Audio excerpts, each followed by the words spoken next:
2025 NFL team previews. We got the Carolina Panthers in this one. As a franchise, they've probably been the worst team the past decade, but the past is the past. They found a way to go over their win total last year. Remember to start last season, after just 2 games, the Panthers were outscored by 60 points, 73 to 13. Bryce Young was benched by week 3, eventually returned as a starter in week 8. Bryce Young's now started 28 games in 2 seasons. His first 19 starts in his career showed terrible numbers, but his last 9 starts show some real optimism, and it's not a fluke either. By week 9 last year, head coach Dave Canales had his system clicking. Bryce Young found his confidence, and some of the injured defensive players returned around that time too. Bryce Young has some interesting underlying numbers too. When under pressure last season, he ranked second, only behind Josh Allen in big-time throw percentage, which is like downfield passes with excellent location and timing. And I keep thinking about how, coming out of the draft, Bryce Young was just always being compared to Drew Brees because of the lack of size. I'm not saying Young's going to be a Hall of Fame quarterback, but it did take Drew Brees 4 years to finally get going. So, Bryce Young hasn't had many weapons either. Panthers wide receivers had the 4th highest drop rate at 12% last year and were bottom 5 in separation on routes ran. They did use their top draft pick on wide receiver Ted McMillan. I'm going to talk more about him in my awards and future bets video.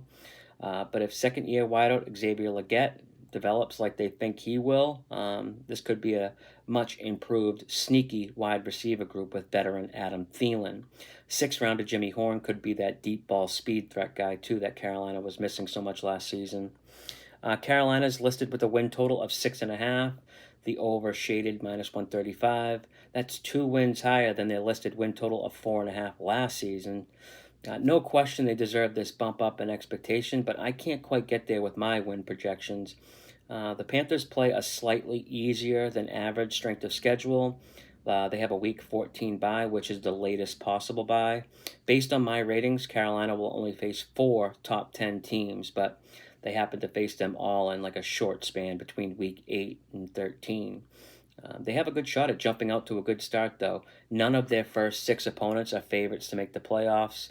It's pretty much a perfect setup for a team that's like progressing. You don't want early season losses that build up pressure and force them to start making like early drastic changes. Carolina was the most injured team in the league last season based on the number of injured players. 86 different players saw the field for Carolina, but Carolina also faced the 3rd most injured schedule of opponents. Their offense wasn't terrible last season, and they returned pretty much everyone. It's just the Panthers' defense that's the real issue. I mean, they were historically bad last year, allowing 6 yards per play, which is the most in the league. On the season, they allowed 534 points. That's the most points allowed in a single season in NFL history.